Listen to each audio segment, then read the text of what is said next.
Okay, I started the recording. It's Ken. Hey. Oh, hold on.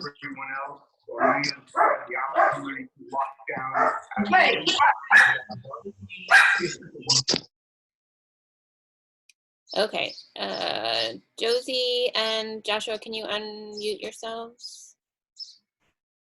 Here I am. Okay, I've just muted everybody else. Hi, Jen Martin. Hi, everyone. Welcome. I'm just going to wait about another minute because we have people who are still coming into the call. So we'll just wait a moment for more people to arrive.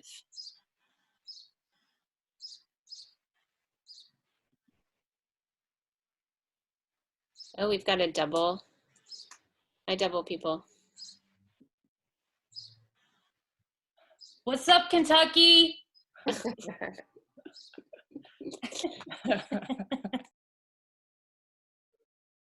Okay.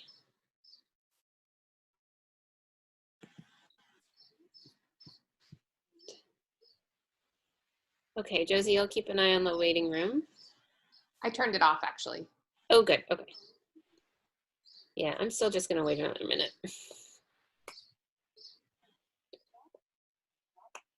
Feel free to say hi to each other.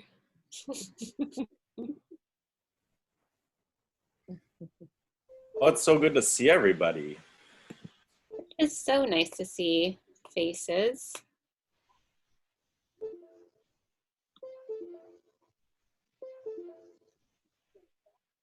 Shannon Jones says hi. Hi, Shannon.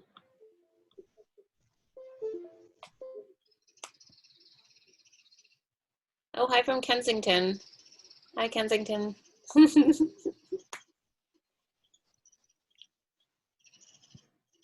I think so far Jen Brown wins the award for being the closest to me in proximity. Oh, yeah? Is she like in your house? She is like a block. It's like half a block away. Nice. Hello, Josh. This is Terry. Hi, Terry. How are you? Good, and you? Good. Thanks for inviting me. Good to see you. Yeah, well, thanks for showing up. It's probably the first time you can come to an artist talk in your pajamas. You're right. I wouldn't judge if you did come to an artist talk in your pajamas. Not online, though, so. Yes. Hi, Claire. I see Eshelman Pottery. Hello, Eshelman Pottery.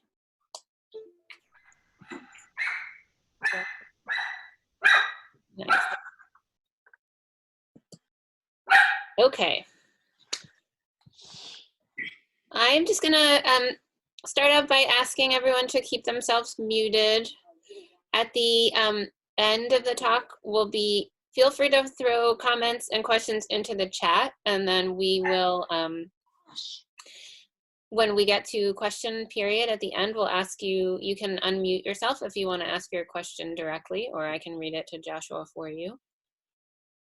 We want to welcome you to our third Lunch and Learn for the Clay Studio. I'm Jennifer Zwilling, the curator of artistic programs, and we're really excited to be hosting Joshua Hebbert today. He's going to talk to us about his artwork in general and about his exhibition Stargazing that is still on view at the Clay Studio, longest show ever. Yep. I would love to tell you a couple of things that we're doing at the Clay Studio to kind of stay connected during this time. One is that we have a much more robust YouTube channel than ever before. So check out our YouTube channel. There are lots of things to do at home. We're calling it Clay at Home. So we have nice activities. My favorite lately was the cookie coil bowl. Just to be clear, it is pottery related. And our colleague Megan Millman was on Fox 29 this morning talking about making clay dough. So you can check that out. We have virtual classes that we are just starting.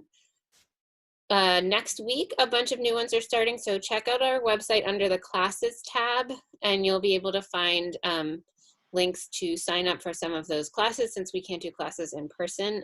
And I am teaching a craft history 3-part lecture series that also does start next week. So take a look. We also have lots of wonderful pottery available in our shop online, and we are doing shipping safely about once a week. So feel free to bring in some new functional ceramic art to your life through that. And of course, you can go on our website and look at Joshua's show there and purchase things from his exhibition as well.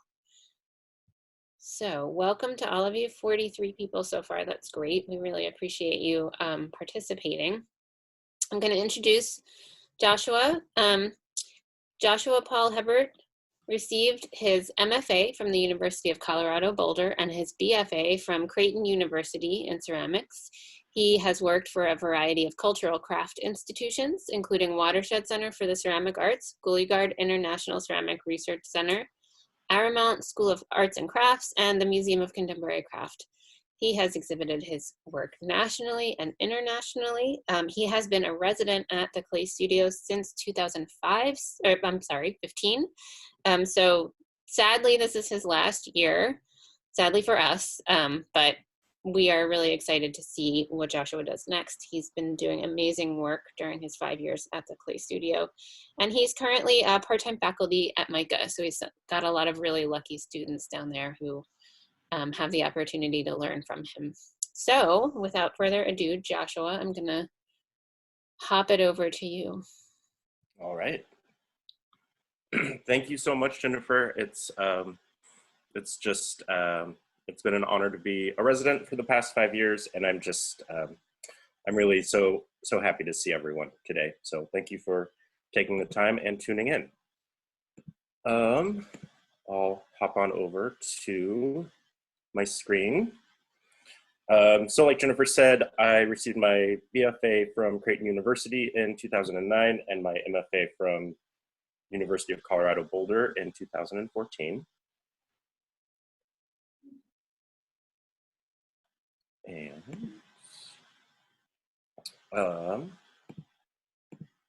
so I wanted to begin today with this piece. It's called Throwing 3 Balls in the Air to Get a Straight Line, Best of 36 Attempts by John Baldessari in 1973.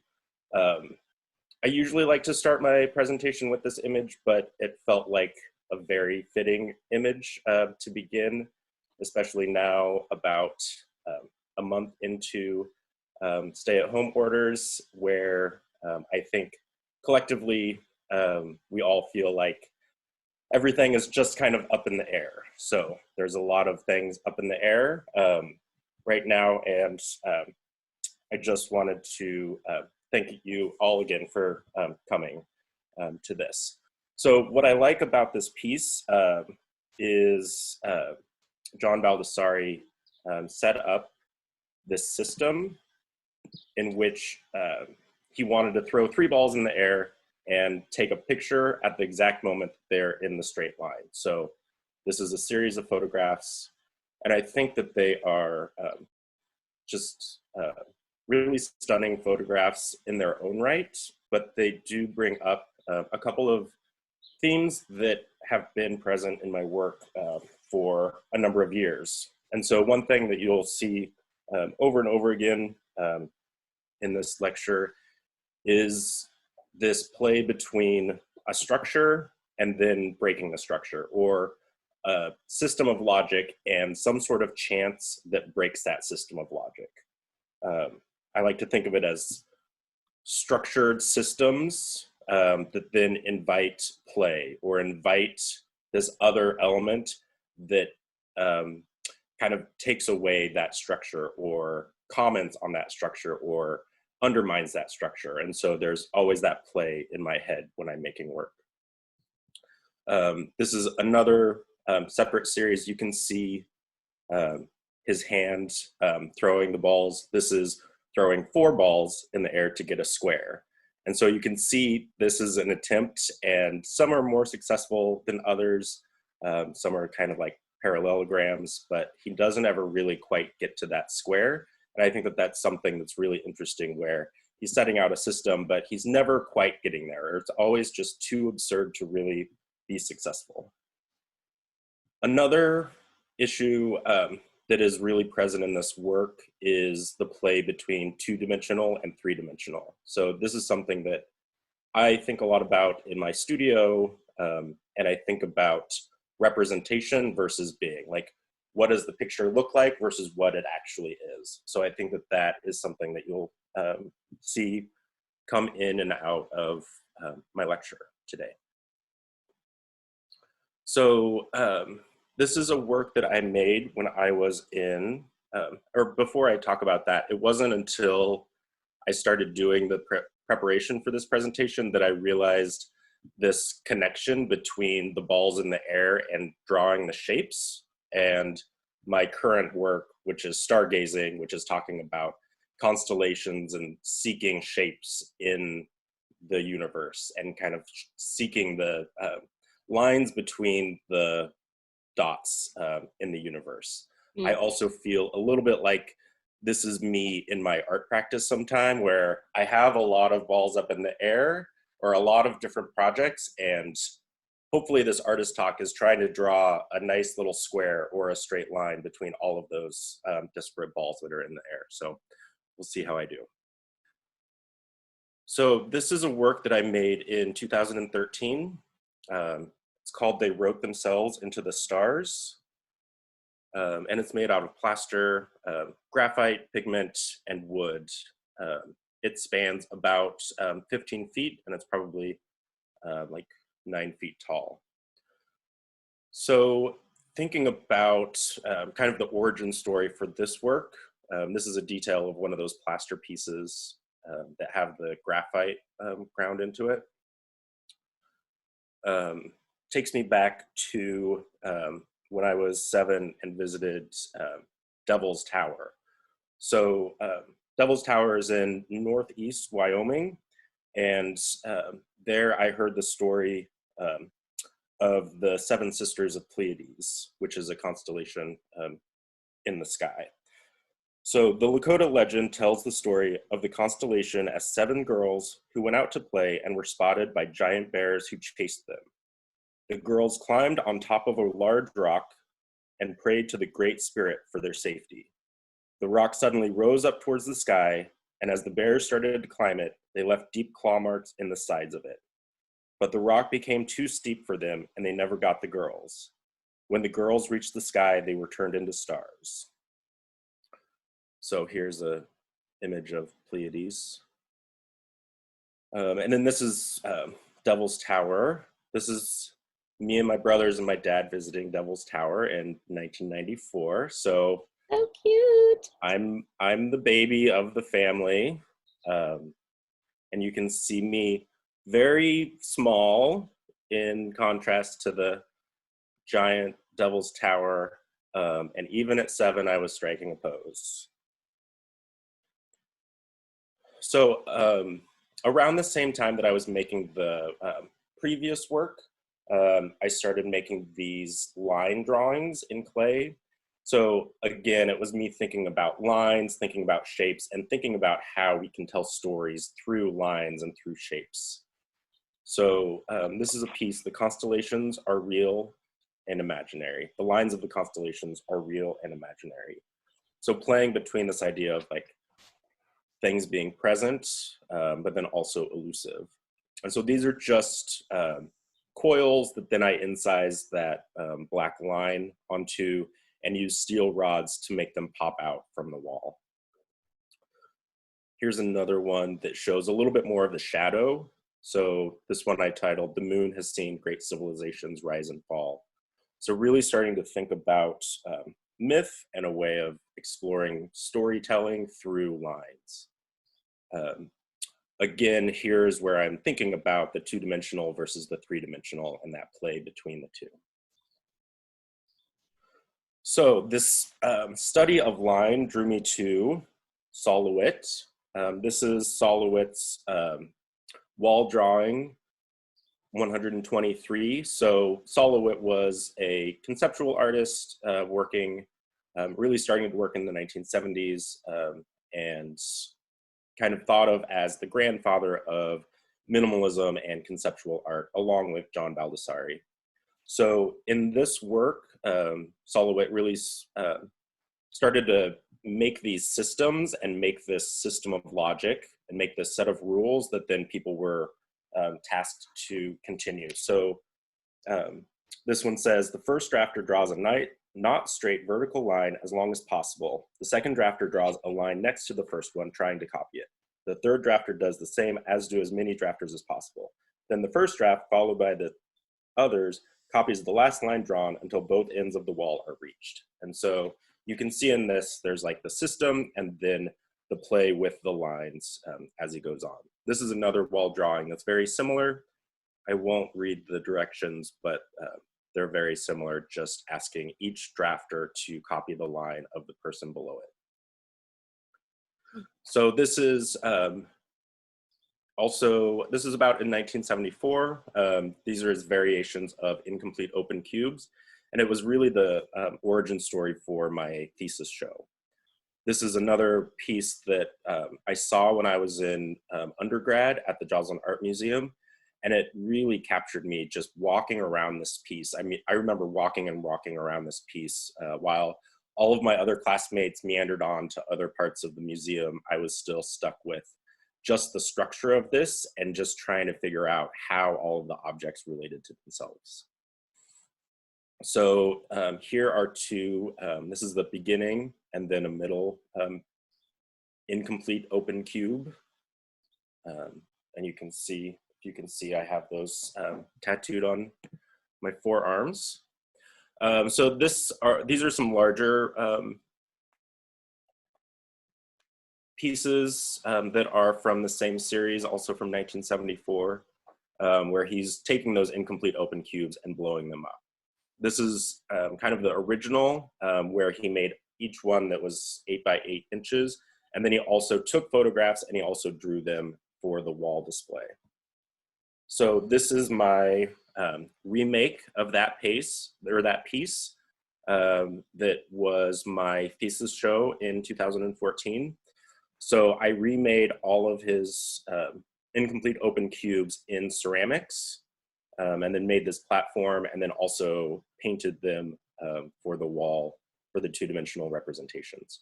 So you can see these are the first 3 of the incomplete open cubes, and it sets out the system.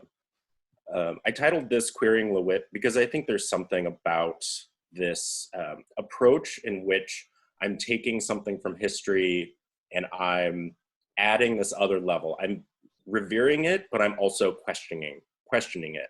Lewitt was all about very clean lines and very mechanicalized and very like all machined. And I really wanted to introduce some chance into the whole equation and really introduce the handmade and the tactile in this system that is otherwise really rigid.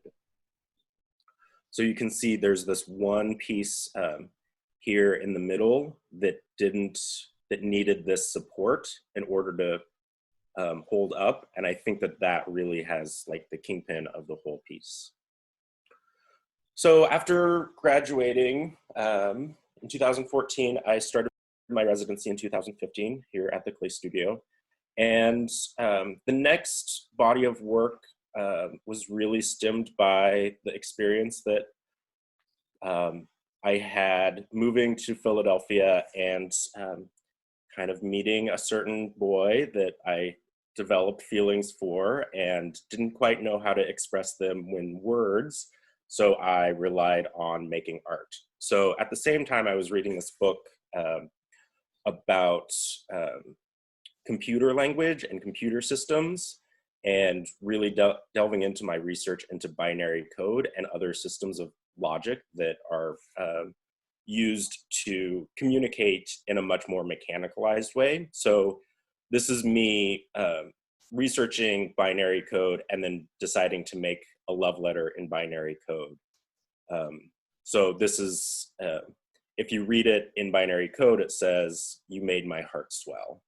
And so again, I'm using this system of logic, but I'm introducing some level of absurdity of making a digital language out of clay that's physical, and there's something inherently absurd about that. This is another piece from that period with X's and O's called "Why Did You Call Me Dangerous?"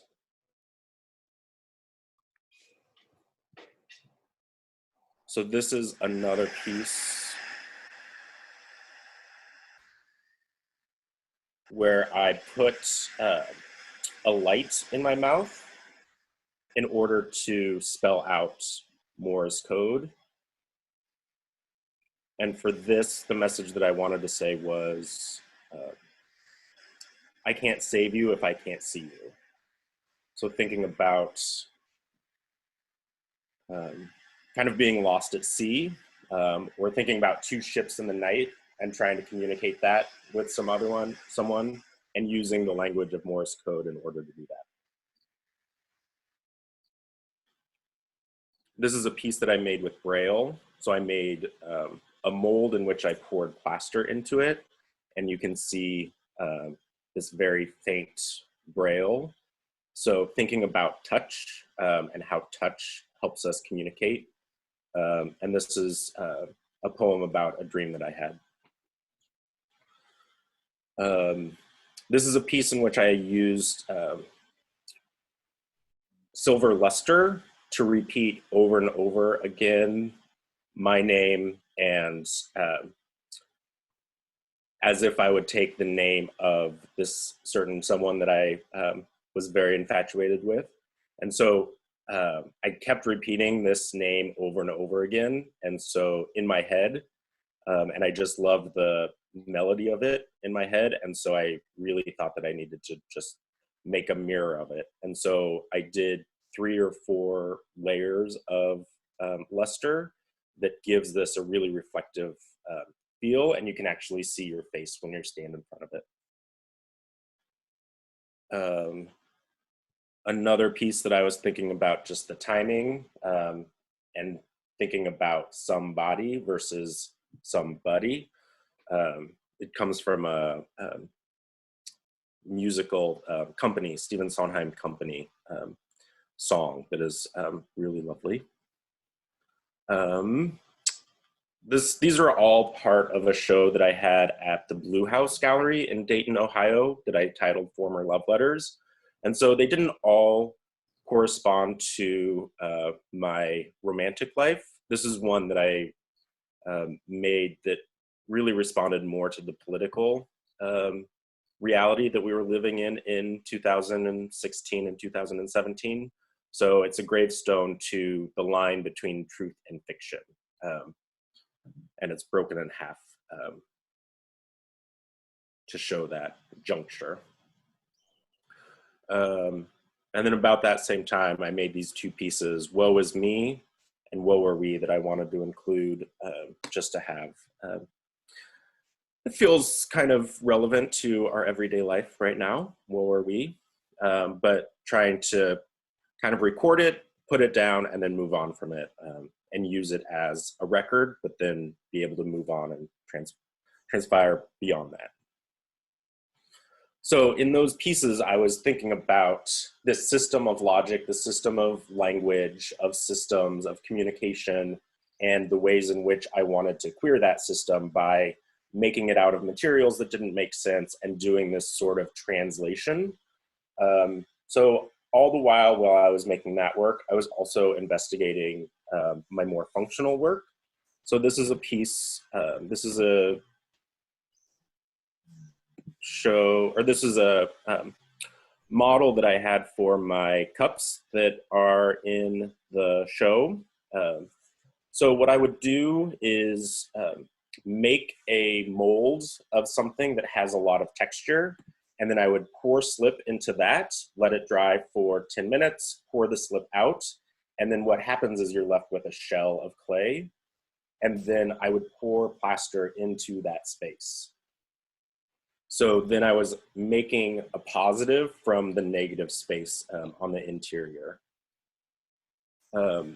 One of the ways in which I would make my prototypes, and this is probably the oldest image that I'll show today. This is from my time at Madison, Wisconsin. And even then, that was 2012, I was making these slipcast functional pieces using silicone caulking to create the texture on the original prototype.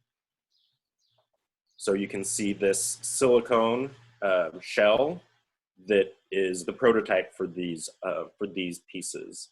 So thinking about the silicone caulking and the way it kind of related to coil building, and kind of thinking about how we build in ceramics out of coils, but then I'm really kind of poking fun at it and really highlighting the coils and really making them a lot more messy. So these are some pieces that I made when I was in grad school that show that really textural element that I've been interested in a long time. About the same time that was happening, I was really interested in the work of Rachel Whiteread and Bruce Nauman. So this is Rachel Whiteread's house from 1993 to 94. So it was a temporary public artwork in which Rachel went in and sprayed the interior of the entire house with concrete before it was taken down piece by piece. So then in the end, you were left with this shell that is like concrete. Wow. And the way in which it talks about that negative space and the space in between. Another person that I've looked to for a long time is Bruce Nauman. So he made this piece in 1965 through 68, and it's the cast of the space under my chair. So in this one, very similar to Rachel Whiteread, is this idea of taking the negative space and making that positive and taking everything away. So what happens to a space when we fill the void and then take out the exterior, take off the shell, and leave just what was absent, what was originally absent. So I like this idea of really calling to mind what's not there or a space that is empty and then making that full. So this is a couple process shots where you can see what I'm doing. This is a flower brick prototype that I made that is in the show. And so you can see the silicone caulking that I used to make the prototype, and then making that structure, then I made this, I cast this and then poured slip on the interior so that you're left with kind of this ghost presence of the texture. You can see these are the two prototypes that I used to make the molds for the cups. And you can see there's just a faint, you can see the trace of the exterior texture, but the interior, oh, Jennifer's holding it up right now, if you can see Jennifer. Oh, I should have been drinking out of mine. So you can see this is the first one, and then this is the second one. And this is also a cast from the first molds, and then this is a cast from the second. So there's just like a little bit of softening of the texture. So I wanted to be able to highlight this in the show. This is an image from Stargazing. And so in order to do this, I started pouring white slip and then black slip, and then also the inverse. So on some of the pieces you'll see, I poured black slip first, poured the black slip out, and then poured white slip on the interior. So what happens is you get this shell of white with the shell of the black interior. And so in order to really try to show what I was thinking and what I was aiming for, I started to carve away at that exterior layer in order to reveal the black interior layer. So you can see this one, the one on the very left, doesn't have any of that carving. And then as it meanders all the way to the right, I start to carve away more and more of that exterior, revealing more of the black interior. So this is one called Cancer Rising, Cancer Moon, in which you can see on these, I did the black slip on the exterior with the white slip on the interior. and then I inverted that for the next one, and I played back and forth so that you could see just the different color contrast, but then different images that come out through the carving, and different shapes and different patterns. These became really kind of like watching the clouds go by in the sky, but then also relating back to my earlier work of thinking about finding constellations and finding these lines and drawing lines in the space. I felt like I was really drawing the lines through the carving and through the wiping away.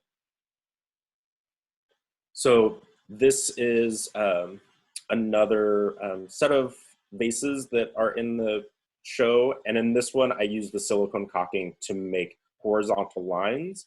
And I really like the subtle differences that happen when I change the line quality of the exterior of the original mold. So this is horizontal lines. And then you can see this is when I have vertical lines. This middle piece is fairly uncarved, and so it shows the texture of the original mold.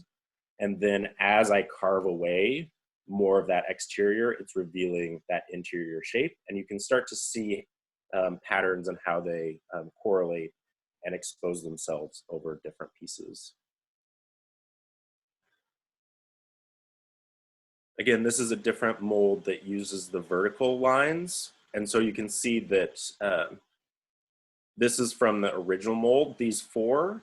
And then this is the piece that I made by taking a mold out of the interior space of this. So in that process, like you saw in the video, I had to like slip cast the piece, pour plaster in, and then peel all of that clay away, revealing this plaster interior. And then I made the mold of this plaster piece in order to make the mold for these three pieces. And what I tried to do in the show is use the color, use the duality of black and white to be able to play between the original cast and then the interior kind of second generation cast. So you're seeing this play between, I'm setting up structures, I'm setting up like a system and a logic, and then I'm playing around with being able to really introduce the hand into that process so that I'm kind of questioning the whole process. Something that I've been thinking about is the way in which slipcasting is really meant to make multiples of everything, but in this process, I'm making everyone unique and really kind of upending that process. So with these, I was, just thinking about everything that comes out, I was reminded of Clyfford Still pieces. So particularly the vertical pieces was really bringing out textures that were really reminiscent of Clyfford Still. So this is from 1957. So I don't know what it is about me and like the late 50s, early 70s, but that is like my inspiration sweet spot. It's like this big emphasis on formalism and really looking at form and how it looked and really thinking about systems and process and material. And that's just like my sweet spot. Here are some more pieces from the show. So this is a larger piece, I think probably like 14, 15 inches tall. And this one I actually called Devil's Tower to call back that history and that memory of being at Devil's Tower and being really inspired by the sky and the stories that we can tell through constellations and myth making.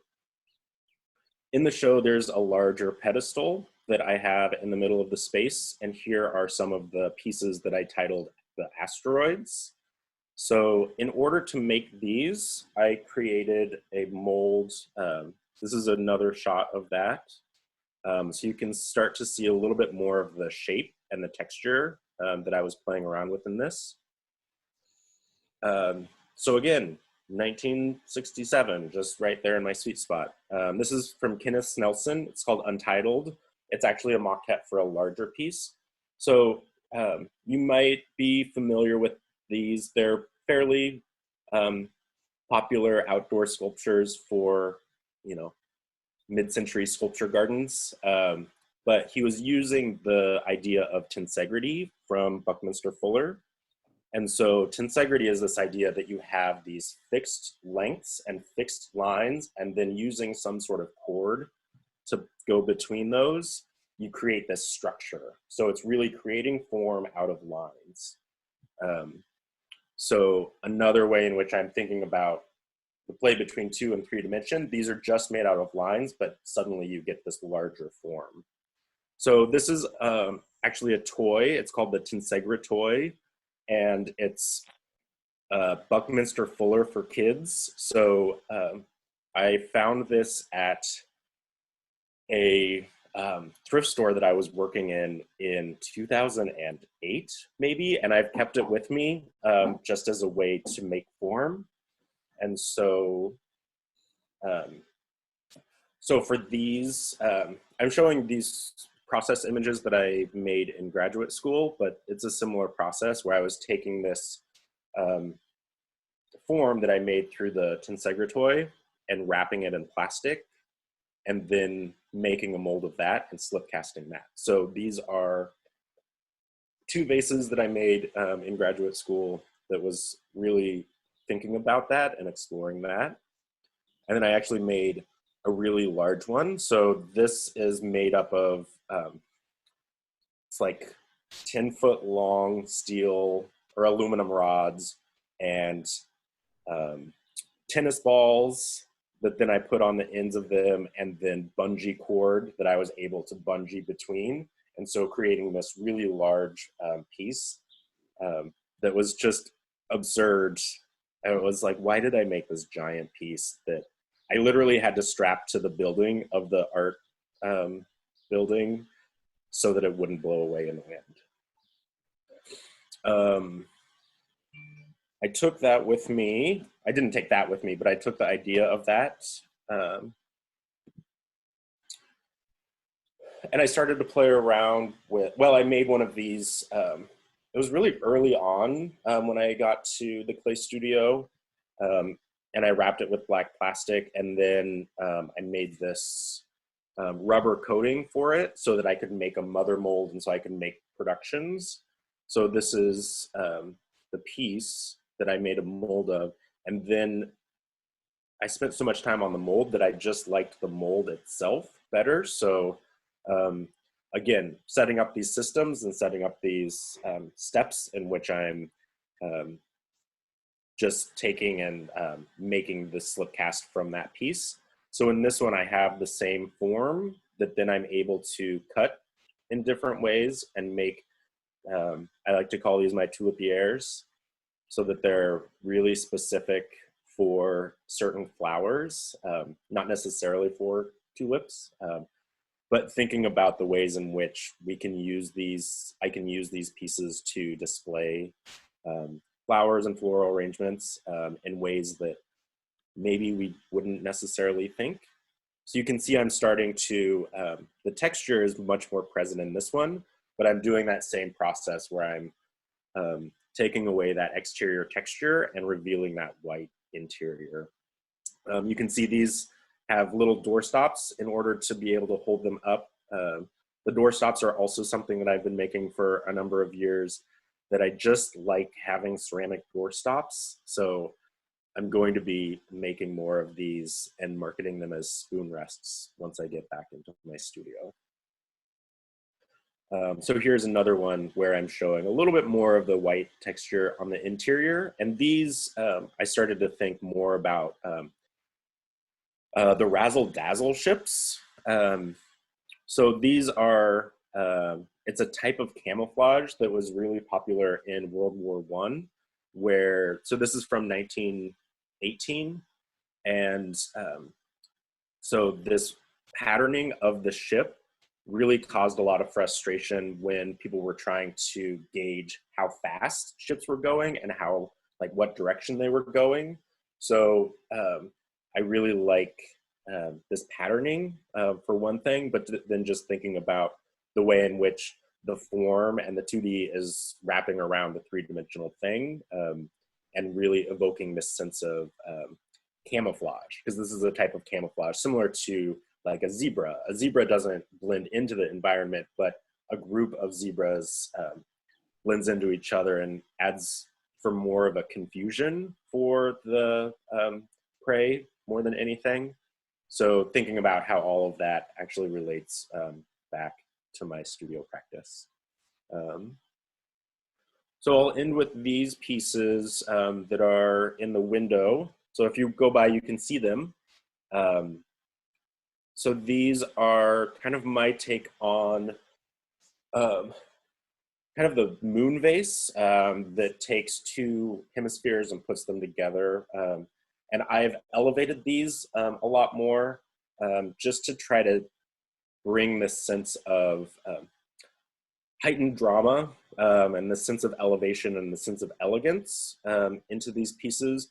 So I'm making the molds in the same way, where I'm covering a form with silicone caulking, and then with these I actually slip cast those together and then added the cones on the top and the bottom in order to give it that height and to create this piece that's really a statement piece and really highlights the height of the flowers and really highlights the elegance.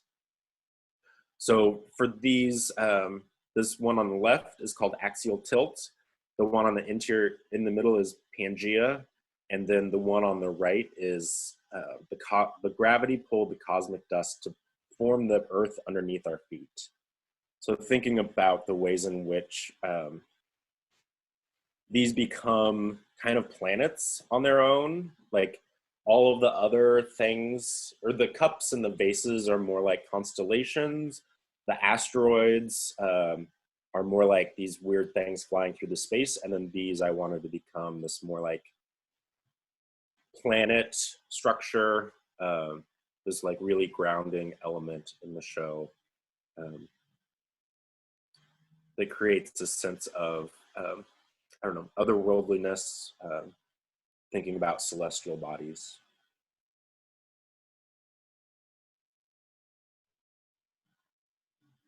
So that's kind of my presentation. So you can see that I'm really interested in setting up those systems of logic and then turning them up on their head, or figuring out how I can dismantle them and take them apart and really question them, in addition to thinking about kind of how these objects can start to tell stories through shape and form and color and line. So those are kind of the main points that I wanted to cover today.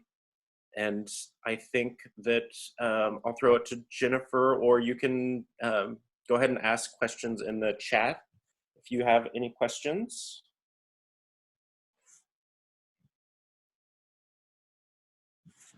Sorry, I was on mute. Thanks, Joshua. That was wonderful. We have, I'm just going to look through the chat really quick to see if anyone has a question before I ask my own. I think while I'm looking through here, the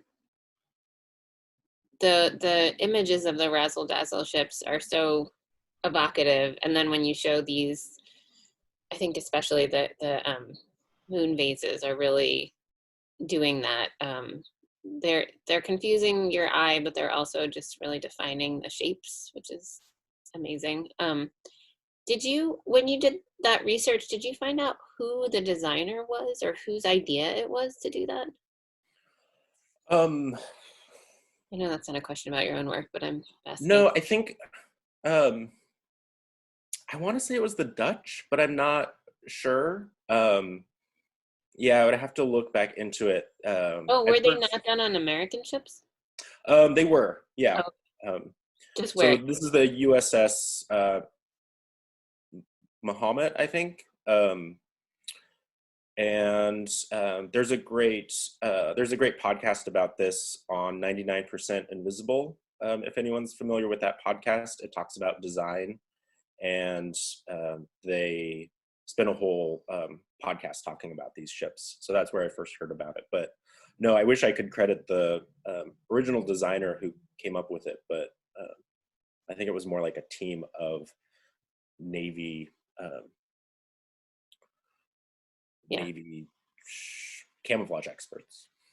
I was just thinking about your thesis show, Queering Lewitt, and that are you queering Razzle Dazzle? Maybe with some jazz hands, yeah. Okay, let's see. Kel B has a question. Thank you, Joshua. This is wonderful. I love seeing these works through the Clay Studio. I've loved seeing these works through the Clay Studio window. You trace how you play with Baldassare, Lewitt, and Nauman, and your account of the underpinning of that is so resonant. I'm wondering if you thought of the use of the inside of the mouth, photography and light, and love note and Morse code as occurring in relation to Anne Hamilton's long-standing process of placing a small camera in her mouth and photographing, for example, people who come to see her work face to face, quote unquote. So if you, Cal, if you want to unmute, so Joshua can answer that, and you guys can go back and forth if you would like. Yeah, thanks for the question. That's a great question, and yes, Anne Hamilton is another person who I think she has such a sensibility with texture and with process, and she uses that texture and process and materiality to really pull out this really poetic, really heartfelt ideas in her work. And she has been an inspiration for me for a long time, and definitely those using the body as the photograph in order to, so for those that you don't know, she would put the film into her mouth and then open her mouth in order to expose the film to light. And in that way, whatever her mouth was saying was recorded onto that photograph. And yeah, she was one person that I was thinking about when I was making that work. And also just thinking about the negative space that the mouth creates, I think is really important in that work and also in the Morse code work. Yeah. So absolutely. Great, thank you. Dominique is asking if you could talk a little bit more about generation and how you think about, the fact that your work is generative. So each generation of your flip casting is, it begets the next thing, which is different, etc. How each generation speaks to the next is her question. Absolutely. And that's something that I wrote about a little bit more for the Mingay exhibition that Dominique actually curated a couple years ago. I think Dominique and you too, Jennifer. Oh, it was Dominique, yep. It was all Dominique. And Dominique's the head of the gallery there at the Clay Studio. So definitely shout out to her and all of her hard work in this time. So yeah, there's something I think definitely when I'm thinking about these objects, trying to get to this one, thinking about kind of the traces that we receive from our generation. And there's like this family lineage that I think is created when I'm making these objects. So they all kind of exist in the same families and in the same groups of people that some are more similar than others, but each generation is kind of their own.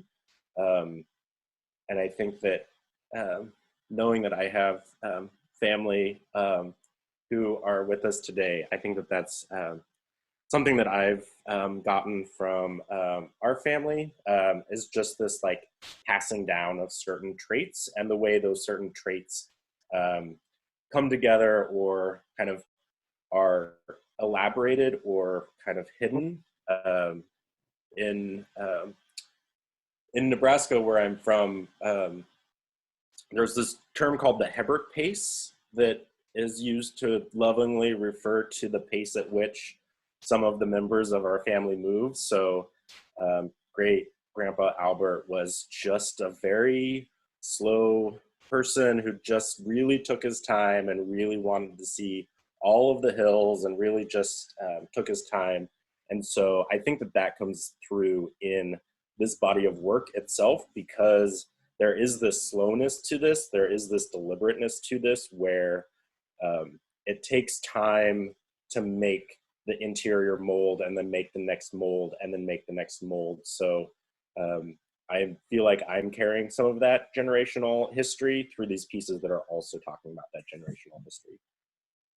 Yeah, well, that's lovely. It also, to me, feels like you're complicating the ideas in the best sense possible, and that when you take your time, as you're saying, and we kind of like think of each one and how it goes into the next, is it's so intentional.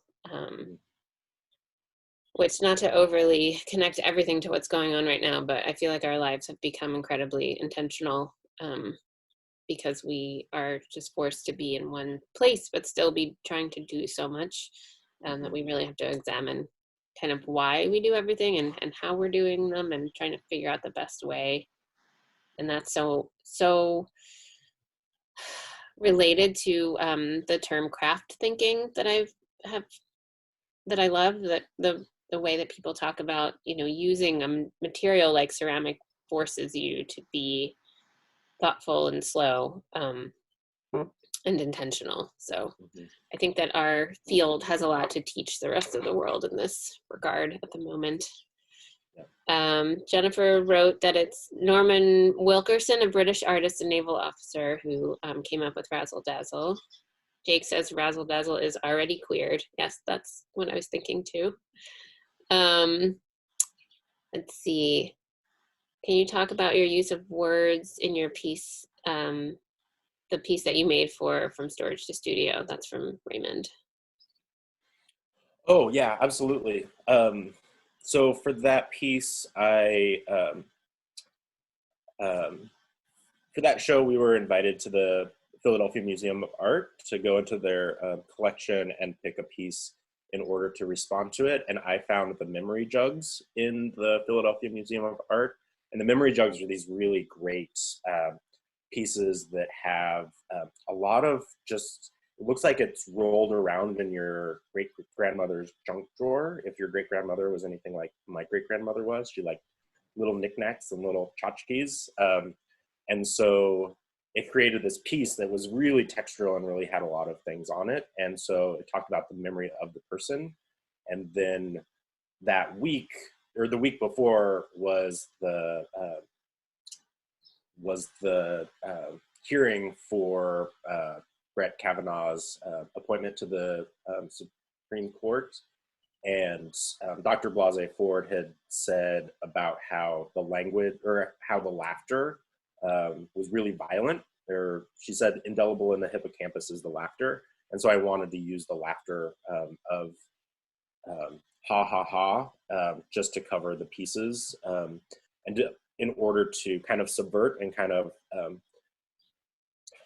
point out the fact that sometimes one person's laughter is another person's dagger, or it can be, one person can find it really funny and laughter and a joke, and the other person can be really hurt by that. So again, that play between those dichotomies. So yeah. And the use of the ha ha ha, the way you scratched it into the surface, there was like almost a violence in that, the way that it was scratched in, and then it was just, as opposed to the shiny, beautiful, over and over again writing onto the mirror piece that you showed us. It was almost like the opposite of that, with it was craggy and sharp and scratched in, and so it was the way that you used the language. It was a similar idea, but you executed it so perfectly for its meaning. I thought was really important. And yeah, the constantly coming back to kind of language and whether we're understanding each other and being at cross purposes of different meanings. Like, I just think it's a really fascinating aspect of your work. So Alex says, I am excited by a thread in your work to make the immaterial physical. For example, making the plaster positive of the volume of a cup. Thinking about making physical an absence is making me curious to hear you expand about your relationship to the everyday, and how, or if you think about pottery in this relationship. And, that kind of goes perfectly into this idea that you and I talked about, which is that your exhibition work, up until now has been, or in my knowing of you for the last 5 years, has been much more sculptural and non-functional. And then when you were faced with having your, or started thinking about your solo exhibition, you ended up with a focus on functional, and not that it doesn't have all these other sort of same concepts that your purely sculptural work has, but I think maybe those two questions are related. So your relationship to the everyday, and how, or if you think about pottery, and then maybe use the exhibition as your locus there. Yeah, I'm thinking about the ways in which the objects that I'm making maybe don't really fit into,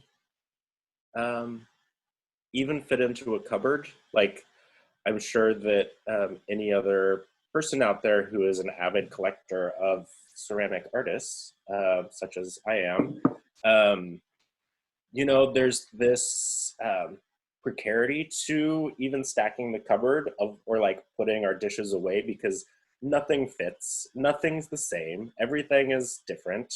And so just in those moments, you have to be really aware of how everything is putting together. So it takes this really kind of ubiquitous everyday task of putting the dishes away, and it creates it into a puzzle, and it creates a like game into making sure that everything fits. And so I think that there's, and that just, it goes back to selecting my cup every morning, and making sure that I'm being really present with my pieces, and my pieces that I choose, and knowing like certain coffee cups are dependable and you get a big cup of coffee, and others are small and you really want to use just like the smallest cup for the really good coffee that you just really want to savor and really be present, versus a big cup that I can have on my table and just drink, and then I can put it in the microwave and reheat it and just drink